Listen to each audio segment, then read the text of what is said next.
Acara hari ulang tahun BEM yang ketiga bersamaan juga memperingati Hari Kartini yang ke-57. Beliau menyampaikan dan menyemangati emak-emak militan supaya terus dan terus membaca untuk meningkatkan kapasitas pengetahuan sumber daya emak-emak.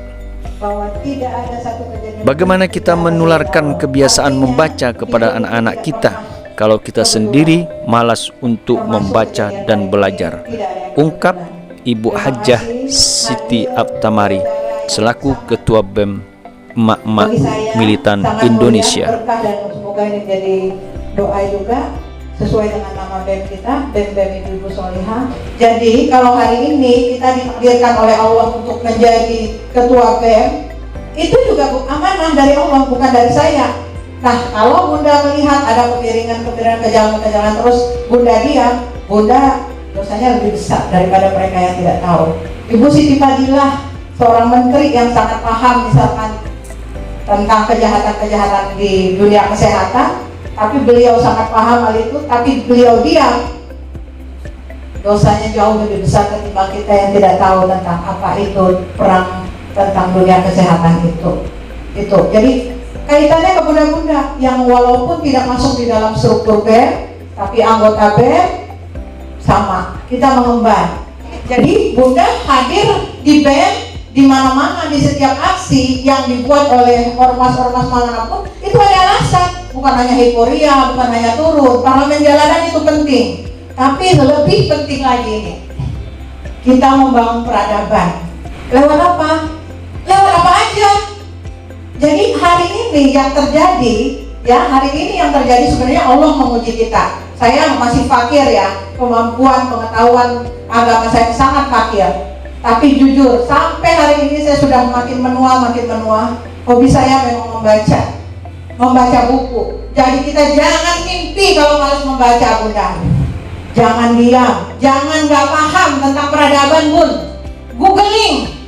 Nggak perlu gelarnya banyak seperti saya, nggak penting. Sampai botak seperti saya nggak penting. Nggak penting itu. Nggak penting. Karena umur kita udah tua, Bun. Nggak mungkin. Tapi baca, Bun. Membaca di Google, membaca buku. Ciptakan sebuah hobi, pergi ke toko buku. Karena menurut saya marwah yang ada di buku sama yang ada di googling, mohon maaf, itu sangat berbeda. Nah, bagaimana kita mau mendidik anak kita kalau kita sendiri aja malas baca? Biar aja orang bilang BEM apa, nggak penting urusan orang, bun. Kalau bunda udah layak bagi Allah untuk mengemban tugas itu, hanya Allah yang layak. Nilai kepantasan itu bukan orang yang nilai. Itu nggak bisa loh, dia nggak bisa. Bagi saya dia bisa loh. Si A bilang si B itu nggak bisa, bagi saya bisa. Tapi yang nggak bisa itu hanyalah Allah. Jadi kalau menurut ilmu psikologi ya, 20 kali kita melakukan hal yang sama, nih kita sulit nih nggak ngibah orang. Nggak ngibah sehari itu sakit kayak badan kita. Padahal ngibah itu yang bikin kita sakit. Saya juga ngajarin diri sendiri loh ya, ngajarin diri sendiri. Kalau kita punya urusan-urusan penting, urusan kerja kita penting, urusan suami penting, urusan anak penting, itu nggak ada urusan orang pun, nggak bisa kita ngibah itu, ya. Tapi kita manusia biasa, saya pun kadang-kadang mohon maaf ada marahnya, oke? Saya pun kadang-kadang ada sedihnya, saya pun kadang-kadang ada ketakilannya, ada ketawanya. Ya itulah mak-mak, karena Allah itu ciptakan kita berbicara tuh 3.000 kata per hari, pun nggak sama. Jadi kalau laki-laki terlalu cerewet itu something ya, tapi nggak apa-apa. Suami saya juga kalau lihat muka saya cerewet. Tapi nggak apa-apa, saya tahu kok. Tapi jangan lebih 3.000 kata ya, karena 3.000 kata itu hak saya. Itu Allah yang ciptakan. Ya, ini mahasiswa udah belajar tentang, karena saya mengajar mata kuliah pendidikan karakter. Saya menjelaskan bagaimana perbedaan otak laki-laki dan perempuan itu ada di situ. Pahami itu, bun. Kalau itu dipahami, mungkin suami yang level ekstra menyebalkan pun bisa diatasi atas izin Allah ya, karena itu ciptaan Allah. Saraf-saraf kita ini Allah yang ciptakan, bukan kita. Apa selesainya dengan ngerumpi? Apa selesainya dengan mengeluh dengan si A, si B? Enggak, pun. Buka aib keluarga kita. Di zaman sana, zaman Rasulullah itu sudah Fir'aun kurang apa ya, istrinya Fir'aun dicoba oleh Allah ya. Wah, nggak kuat kita pun, nggak kuat. Nah, terkait dengan peradaban perempuan, kenapa? Di zaman setelah Rasulullah itu perempuan-perempuan itu sudah berjuang seperti kita, Bun. Sudah berjuang, mereka sudah mengatur strategi, mereka sudah melakukan meeting-meeting. Google aja, Bun, ada sekitar 9 orang itu yang saya tidak hafal namanya. Jadi apa yang dilakukan oleh Ibu Siti Fadilah hari ini, yang notabene orang bilang dia pemberani, ya Ibu kuatnya apa? Ibu udah letih, udah sepuh, tapi nggak pernah mati, Bun. Nggak pernah mati semangat dia untuk menyuarakan kebenaran sampai terkorbankan, pernah dalam sekian tahun hidupnya itu terkorbankan. Begitu juga kita, Bu, ini yang mau kita perjuangkan. Jadi mungkin kita semua punya anak, itu namanya kaderisasi anak kandung ya, kaderisasi. Tapi jangan salah, mahasiswa kita mulailah punya murid-murid, itu kaderisasi, Bun. Tapi kita punya kaderisasi ideologis. Mak-mak itu kerjanya bukan di jalan aja, mak-mak kerjanya juga di rumah, di jalanan, di kantor, di mana aja.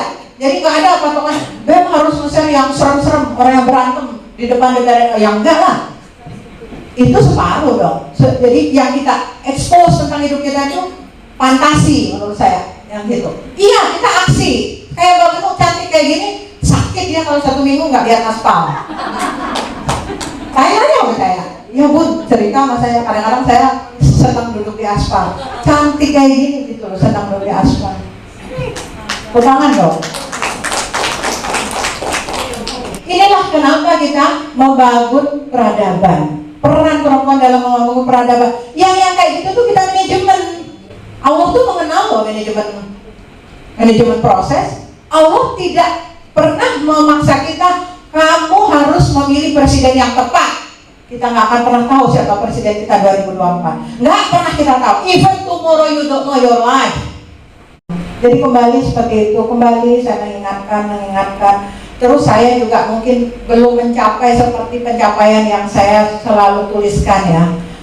Kita punya taklim seperti Bu Lili itu rutin. Jadi taklim itu Allah malaikat memantau kita, mengaminkan, menyampaikan ke atas tentang keinginan-keinginan kita. Pasti kan ada satu alasan kenapa hari ini kita tidak memilih kita presiden yang kita inginkan tidak menjadi presiden. Ternyata terjawab kan sekarang siapa dia. Jadi apanya yang kita sesalkan walaupun kita sedih, ya kan? Jadi tidak ada kejadian yang tidak atas izin Allah, tidak ada kejadian yang sebenarnya itu merugikan kita. Pasti ada hikmah di baliknya. Apa nggak nyebelin? Apa nggak mengecewakan? Apa nggak ini? Apa nggak itu? Ya sudahlah. Sekarang kita berbuat memaksimalkan lagi apa? Memaksimalkan presiden threshold menjadi 0%, dari 20% menjadi 0%. Itu wajib, Bun. Dan yang hanya bisa kita lakukan tangan kita, media mainkan. Ya kan, Bun? Suami saya nggak tahu bagaimana saya bergerak di media, bagaimana saya nanti kalau udah selesai, ini player saya. Gitu juga. Karena nggak semua hal yang bisa kita sampaikan kepada orang. Saya mungkin capek kalau menjelaskan ke Bunda Mimin, ya Bun, bla bla bla bla bla bla. Enggak, tapi beliau juga kesayangan saya. Kenapa ya? Saya nggak bisa. Saya merasa semua saya sayang. Makanya selalu simbolik di grup itu saya bilang, udah berteman aja karena Allah, bersayang-sayang aja karena Allah. Enak aja kok semuanya, kan Bun? Enak. Jadi nggak ada kita tuh mengejudgment seseorang. Maaf ini internal, nggak ada orang asing, nggak apa-apa. Saya buka di forum ya. Mohon maaf. Saya pun harus belajar. Saya harus belajar. Saya nggak mungkin seorang ketum nggak ada kesalahan, saya nggak ada. Nah makanya hari ini kenapa saya sampaikan, mulailah teruslah kita, walaupun nggak mulai dari terus kita berteman karena Allah aja. Nggak ada setelah di luar grup tuh bicaranya gini. Itu terjadi di mana-mana, bukan hanya di BEM. Itu terjadi di mana-mana. Manusia yang sempurna kan nggak ada, Bun. Termasuk saya. Jadi teman kita kalau dia agak aneh-aneh, bilang aja unik. BEM itu kita drive, kita warnai dengan jualan. Silakan. Itu loh, kita kuatkan ekonomi kita. Silakan jualan.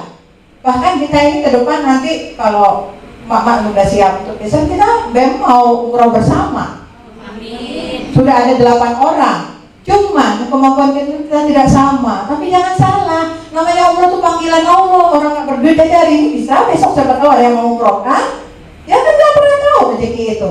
Kita itu kalau cuma berdakwah memang suka dikatain orang, Bun. Apaan sih itu? Apaan sih Mbak Menu? Apaan itu Mbak Menu? Cantik-cantik di dalam ngapain? Ngapain sih cantik-cantik Mbak Matahari? Kalau dakwah sifatnya begitu. Tapi ketika kita sholat, mengaji, melaksanakan, Rasul kan begitu. Saya cuma melihat apa yang dicontohkan kepada kita. Rasulullah capek sholat, tapi ketika dia berdakwah, wah habis bantai Allah. Ini yang kita lakukan sekarang. Jadi nggak usah ragu ketika ada ormas melakukan aksi ini, buatan aksi, dukung Bun kalau ada waktu. Turun Bunda, turun ke jalan. Kalau ada waktu, dukung yang membuat acara. Makanya saya selalu hadir, mau ormas apapun, karena saya pikir itu untuk memberantas rezim ini. Saya pasti hadir kalau saya ada waktu. Saya pastikan saya hadir, Bunda. Bukan saya nge-share foto di grup itu tanpa alasan, bukan. Supaya Bunda-bunda pada tahu. Nih loh, saya bisa hadir walaupun saya tidak mengajak secara tersirat. Datang, cepat-cepat berkemas urusan rumah tangga kita. Walaupun datangnya cuma setengah jam. Tapi sejarah mencatat. Anak cucu kita tidak, digital kita ada. Jadi itu yang kita inginkan hari ini. Seorang Refli Harun, seorang Egy Sujana, seorang terlalu banyak tokoh-tokoh yang melawan rezim ini. Suatu saat mereka tidak ada, mereka ada namanya. Ada namanya yang saya bilang tadi, kaderisasi ideologis. Ya kan? Ideologis. Bang Egy Sujana dengan konsepnya. Nggak apa-apa, orang sudah nggak ada. Namanya tetap diingat orang, ide ID-nya diingat orang. Jadi kalau hari ini Mbak Bunda Anita punya ide ini, mungkin cuma didukung 10 orang, nggak masalah. Tapi yang bisa kita lakukan, membaca Al-Quran, mengkaji Al-Quran, itu yang nolong kok. Nggak perlu kerja keras. Aku nggak mau deh ngibah, kayaknya nggak perlu sakit-sakit banget untuk berjuang begitu. Kita laksanakan aja ibadah-ibadah kecil kita, itulah ibadah besar. Karena tidak ada dosa besar yang dilakukan kecuali dosa kecil yang intens. Kalau tiap hari juga ngedumel sama orang, tiap hari ngibah orang, apa nggak dosa besar? Itu aja, Mama. Kalau saya bicara perspektif lain kan nggak nyambung di sini. Jadi mumpung momen ini saya maksimalkan, itu aja. Kayaknya Ibu Siti pada ada datang ya. Tapi saya udah capek. Assalamualaikum warahmatullahi wabarakatuh. Waalaikumsalam warahmatullahi wabarakatuh.